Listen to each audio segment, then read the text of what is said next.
to basketball, grassroots to the global stage, every sport, every angle, every story. We ask the tough questions, break down the tactics, and sit face to face with the voices shaping the game. Kamada. Bade, goal! Expect insightful interviews, expert opinions, and unfiltered banter that keeps it real. This is where passion meets perspective, where facts meets fire, where fans, players, and pundits speak the same language. Matters in sports, we talk it. Talk sports, in-depth, interactive, unstoppable. This runs weekdays, Mondays through Fridays, 10 a.m. and Saturdays, 2 p.m. only on Global TV on DSTV channel 365 and Star Times channel 276.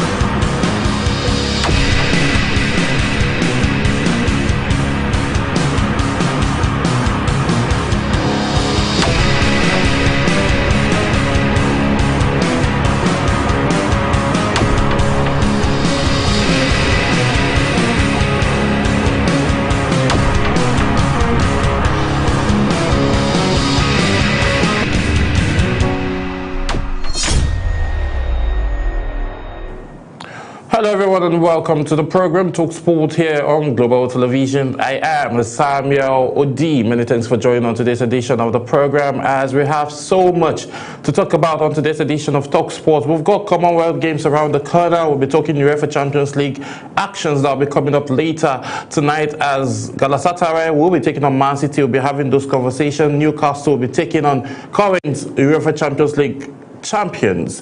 That's talking about PSG. We'll be having all of this conversation. There will be a whole lot of games. About 15 games will be played later tonight, and all of them will be starting at 9 p.m. Nigerian time. We'll x-ray all of that.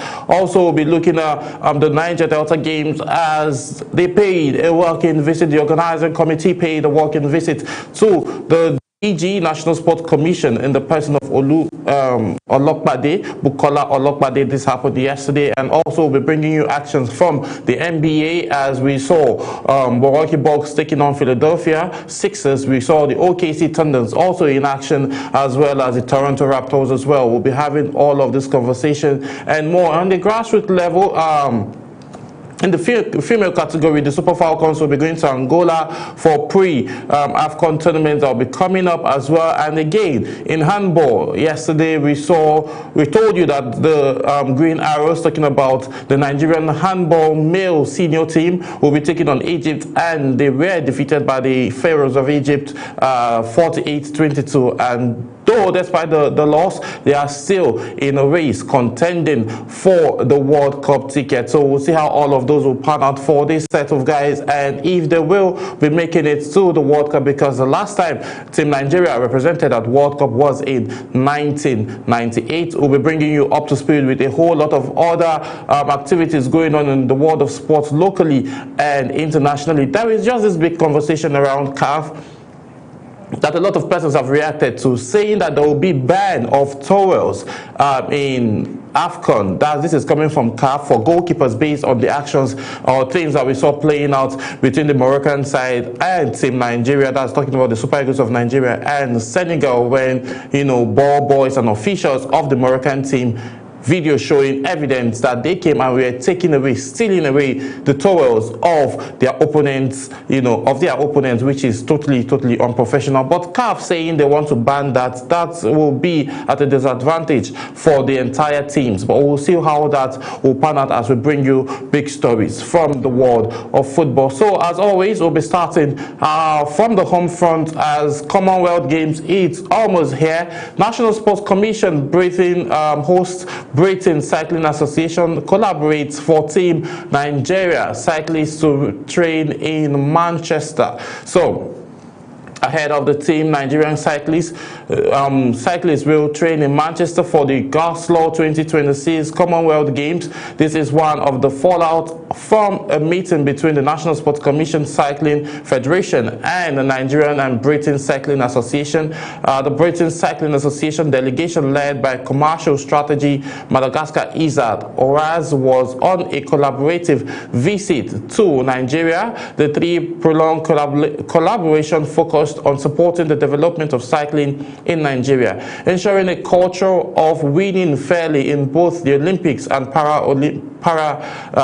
Olympics, as well as impacting on the society through sport and cycling. Furthermore, an agreement was reached for the team's Nigerian cycling contingent to prepare in Manchester ahead of the Glasgow Commonwealth Games. National Sports Commission Chairman Malam Shehu Diko assured delegations of the Commission's support towards actualizing of the set goals, and which is what Shehu Diko has been all about since he emerged the chairman of the National Sports Commission, and we've been seeing a whole lot of reforms. So partnerships like this is something Nigeria really need to be able to have their athletes, the Nigerian athletes, ready. But now the time is there, enough time. Why didn't this collaboration happen before now? Why didn't this partnership happen before now? So as these individuals will get more experience and added to what they already know to help them perform properly and much better. But we are hoping that this is pointing towards the right direction, because from the previous Olympics, the Nigerian cyclists had to borrow a bicycle. So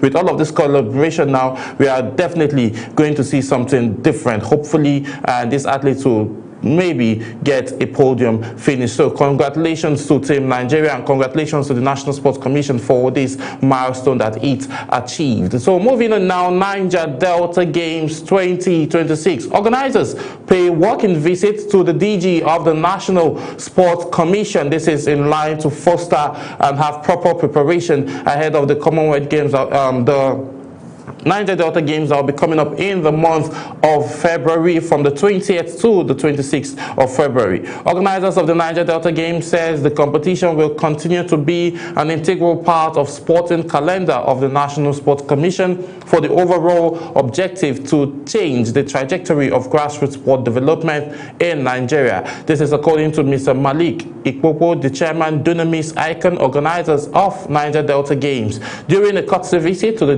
Director General of the National Sports Commission, Honorable Bukola Olakbade, Mr. Ikoko said his visit to the National Sports Commission is to formally brief the Director General on the preparation towards the successful staging of the Games this year in Edo State. He stated that the successful organization of the first edition of the game last year in Akwa Ibom State was largely due to the strategic support of the National Sports Commission under the leadership of Malam Shehu Diko and Honorable Bukola Olokbade. He addressed that the Niger Delta Games is not just another competition but a sustainable breeding ground to discover and nurture Nigerians' future talent. The 2026 Niger Delta Games is scheduled to hold from February the 20th to the 26th in Edo State, and we are expecting to see lots of scouts, lots of individuals coming to participate and also discover fresh talents for the country, and also for them to be able to excel properly in their careers as athletes, and also wave the green, white, green flag ahead up in the sky when Olympics and the Commonwealth Games comes shortly this year. Moving on, Golden Arrows defeated by Egypt but remain in the World Championship hunt. Nigerian senior men handball team, the Golden Arrows, suffered a tough 48-22 defeat to defending champions Egypt in the main round of the 27th African Men's Handball Nations Cup at BK Arena in Kigali, Rwanda. Despite the loss, the Golden Arrows, who have shown resilience throughout the competition, winning 3 and losing 2 matches thus far, are not out of the race for the 2027 World Men's Handball Championship in Germany. The team will still has a chance to secure qualification as they now head into the 5th and the 8th place semi-finals, where they will compete for the final 5th spot for Africa. Captain Stephen, who was a key player for the Golden Arrows, scoring 5 goals against Egypt, expressed his disappointment with the result but remained hopeful. With Angola failing to defeat Algeria in an early encounter, coach Rafiu Salami's tortured side needed to dig deep to beat their opponent for a chance to make the top 4, but the match saw defending champions Egypt dominate from the onset, taking a commanding 24-10 lead at first half. The 9-time champions, led by their top scorer Ahmad Muhammad, who netted 12 goals, showcased their offensive powers with several quick goals as their seamless passing and strong defensive play left Nigeria struggling to break through. Mohamed's sharp shooting was crucial in maintaining Egypt's control over the game. For Nigeria, goalkeeper Michael Solomon made several crucial saves, but the team could not mount a strong comeback against Egypt's relentless attack. Hakeem Salami, who has been one of Nigeria's standout players in the tournament alongside Farouk Yusuf, John Shagari and Aziz Suleiman, fought hard to create opportunities for his team, but was often met with solid defense resistance from the Egyptian side. Despite the heavy loss, Nigeria's quest for a spot in the 2027 World Championship remains within reach. The Golden Arrows will need to win both of their remaining matches in the 5th and in the 8th place semi-final to finish 5th and secure an African final qualification slot. Should they achieve this, it will mark Nigeria's first time ever qualification for the World Cup, a historic achievement for Nigerian Handball Federation. The Golden Arrows will now focus on their upcoming future, knowing that a strong performance in the next 2 matches will etch their names in the history book of books of glory. So looking at it now, you all know Team Nigeria, whenever their back is against the wall, they get to push further and come back strong.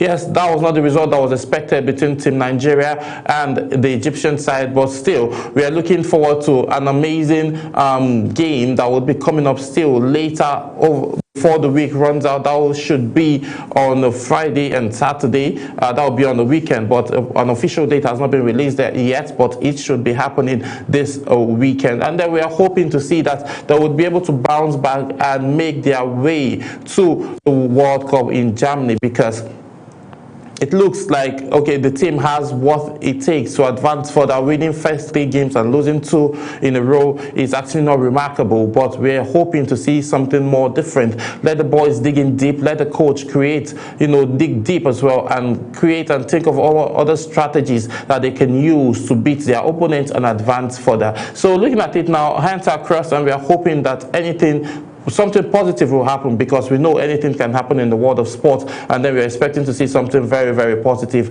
happening for these guys. So moving on now away from Nigeria and handball, let's talk CAF quickly. CAF may ban towels after AFCON roar. President of the Confederation of African Football Referees Committee, Oliver Safari, has suggested that the governing body may review regulations surrounding the use of towels by goalkeepers following the controversy that erupted during the recent African Cup of All Nations in Morocco. The issues first surfaced during Nigeria's semi-final clash against hosts Morocco, when the Super Eagles goalkeeper Stanley Nwabali was repeatedly distracted by stadium officials who interfered with his towel at a scene that quickly went viral on social media. The situation escalated during the final again, involving the host nation, Senegal. Goalkeeper Akwado Mandi was subjected to similar interface with Moroccan ball boys, stewards, and even players repeatedly handling or removing his towel. One notable incident involved African Footballer of the Year, Hakaf Hakimi, who was caught on camera taking Mendy's towel away. The disruption forced Senegal's reserve goalkeeper Diop to step in and help safeguard Mendy's towel during the match. And this is something that is just so concerning for me. One, CAF haven't even made proper conversation. They've not said anything in line if the Moroccan side team or fans will be sanctioned for all of this, because we have report and video evidences all over the social media and all over the news space that these individuals, officials of the Moroccan side, even player, the African Player of the Year, talking about Hakimi, he was one of the persons, taking away Mendy's towel and throwing it to officials, and officials too, all from the Moroccan side, also did the same. Only to their opponents. It happened with Sterling Wabali, it happened with Mendy, and again we did not see that happening with any other team, and nothing like that happened with the Moroccan goalkeeper. You understand that? So looking at it now, a goalkeeper, the second assistant goalkeeper, had to step up to safeguard the towel. Now your question may be, why do they even need the towel? It's to keep their hands dry, basically. Keep their gloves dry so that they can be able to, catch the ball whenever it comes. Because if the ball is slippery and then their hand is also slippery, then automatically they won't be able to perform their role properly as goalkeepers. Now, CAF considering banning, towels at matches is actually not what CAF should be doing right now. CAF should be punishing Morocco currently, because if not punishing the entire team, but Hakimi, the person that was caught on camera, should be punished for taking away a goalkeeper's towel, because it wasn't affecting the play, it wasn't interrupting, and then the goalkeeper wasn't even using the towel to catch the ball, he was only using it to clean up his gloves. Now Algeria got a sanction fee of over around $100,000 in total of all of the shenanigans that happened during their match 2-0 defeat in the quarterfinals against the Super Eagles of Nigeria. After the whole investigation was done, they were fined $100,000 totally for everything, and for players sitting, for yellow cards, for all of it, attack of officials, an attack of Super Eagles players, attack of fans, attack of reporters, all of that, they sanctioned them $100,000. So now, looking at this other angle now, CAF need to investigate the Moroccan side and then tell them or find them if they are found guilty, but there are a lot of evidence that shows that the Moroccan side were actually very, very guilty. So we'll be keeping our fingers crossed and then watch out what the CAF administrators and president will do in this line. So moving on now, still talking CAF Champions League. Now we're talking CAF Champions League. Power Dynamos to arrive Uyo later today for Rivers United clash. Zimbabwean side Power Dynamos have concluded plans to arrive Morocco to later today for the CAF Champions League match day 4 encounter against Rivers United. The players and officials of Kuwait side arrived Luska last night and will depart for Nigeria later today for their matchup. Power Dynamos will trade tackle with Rivers United at the Godswill Akpabio Stadium in Uyo later this weekend. On Saturday, they were head to a goalless draw by Rivers United at the Lave Maswasa Stadium in Niloda last week, Saturday as well. The Rivers United and Power Dynamos occupy 3rd and 4th spot in Group A respectively. Moroccan's RS Barking sits in 1st position, while Pyramids are 2nd in the group. So looking at it now,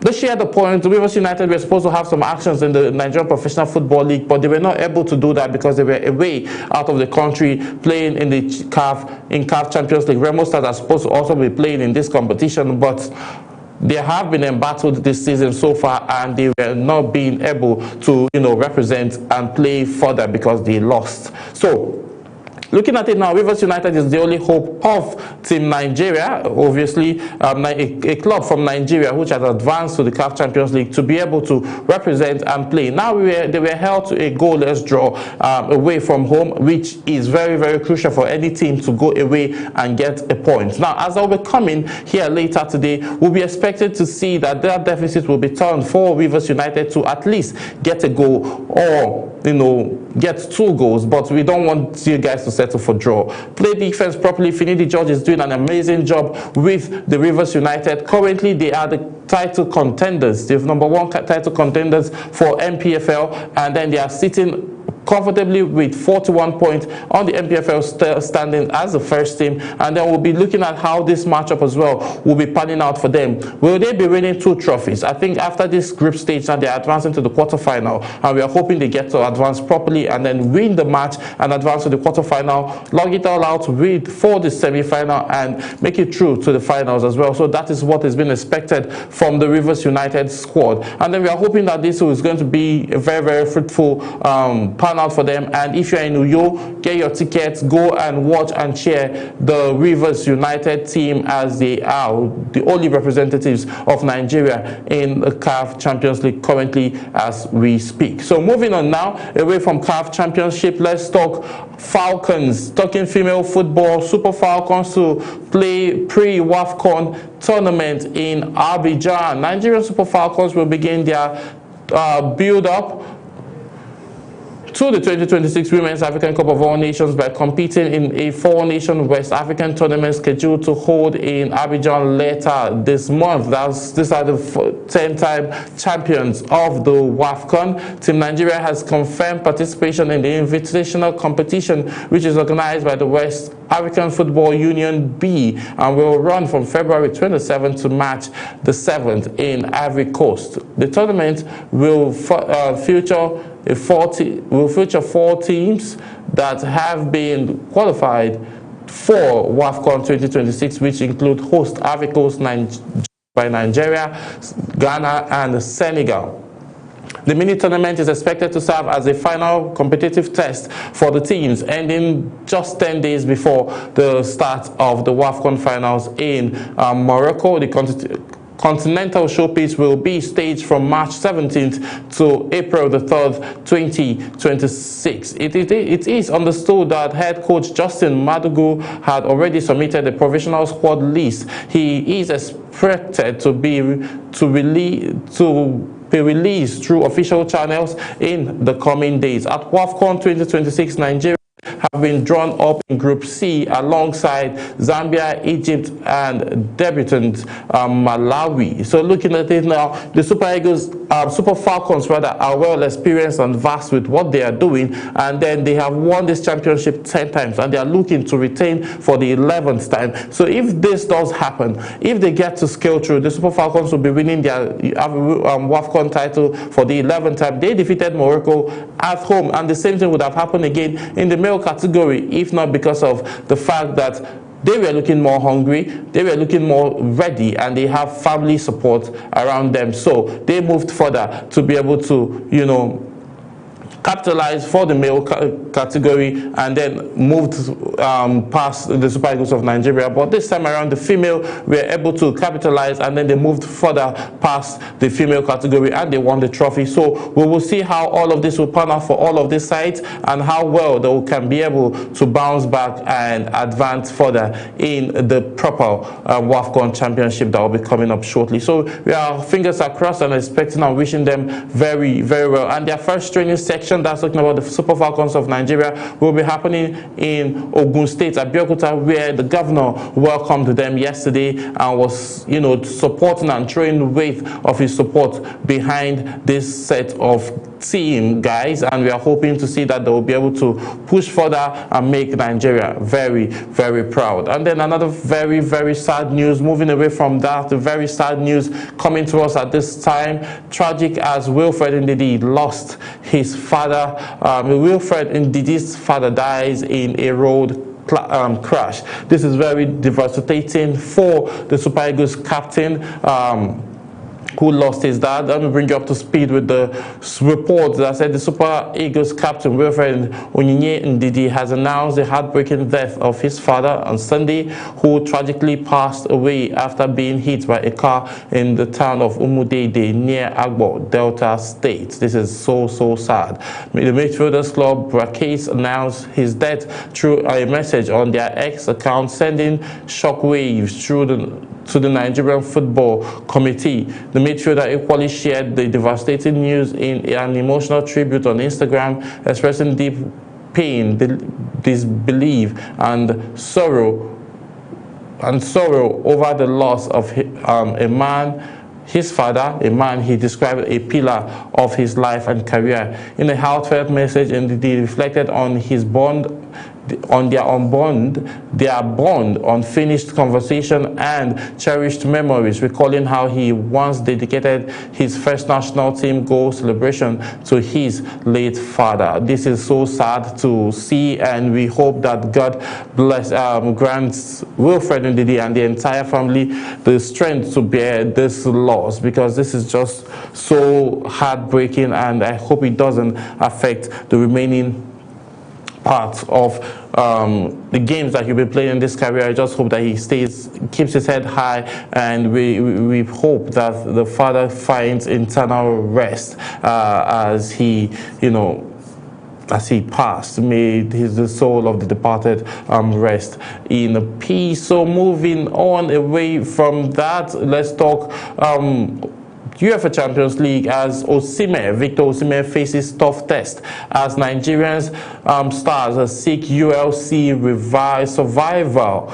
Galatasaray striker Victor Osimhen headlines the list of the Nigerian stars facing crucial battles to salvage their clubs. UEFA Champions League campaign, as the group phase concludes later today, Osimhen and Galatasaray are at the risks of elimination from European elite club competition and must avoid a heavy defeat to stand a chance of progressing to the playoffs. However, the Turkish champions face a daunting final feature away to Manchester City, who also required a win to secure a top 8 finish. Galatasaray sits 17th with 10 points from 7 matches, a turn that falls short of the club's European ambition earlier expressed by Osimhen, who had insisted it's time to make a statement in the most prestigious game. Ahead of the decisive clash at the Etihad Stadium, the 27-year-old remains optimistic that his side can go all the way and also advance and make it through to the finals and lift the trophy. But we will see what would happen. A team like Galatasaray, yes, you have a bit of quality in your team, but it's not a one-man show. Basically, it's not a one-man show, and we are hoping that more guys can join him voluntarily to help push this narrative and also join with what is happening in the world of basketball. Now, quickly, let's talk UEFA Champions League, as match day 8 is upon us. 15 teams have already sealed progress, with Arsenal and Bayern Munich on the only sides guaranteed to play in the round of 16 ahead of other final rounds. So quickly looking at the matchups that will be coming up today, we have Athletic Cup taking on Sporting, which will be coming up by 9 p.m. Barcelona will be taking on Copenhagen, which will be taken up by 9 p.m. as well. Ajax will be taking on Olympiacos, which will be coming by 9 p.m. as well. Bournemouth will also come in, Dortmund will also come in and take on Inter Milan. This will also happen at 9 p.m. Liverpool Quarks FC will be played by 9:30. Monaco versus Juventus will also be played by 9. PSG versus Newcastle will be played by 9 as well. Chelsea versus Napoli will be played also by 9 p.m. Leverkusen will be taking on Villarreal, Patford, Salfa, Club Brugge, Marseille, and Unit Garcelle. Arsenal will be taking on Carrot, and Man City will be taking on Galatasaray. Benfica will be taking on Real Madrid, and PSV will be taking on Bayern Munich. So we'll be seeing how all of this pans out. Like I mentioned to you earlier, 15 games will be coming up later today, and then we will see how all of this pans out. But quickly, we'll be let's talk basketball quickly as we bring you this quick highlight between the game of Milwaukee Bucks and 76ers. So we'll be looking at the film from Bucks, and as well when we return back, we'll have a couple of analysis around the game and also what is said to be expected in the UEFA Champions League. Stay with us, we'll be right back.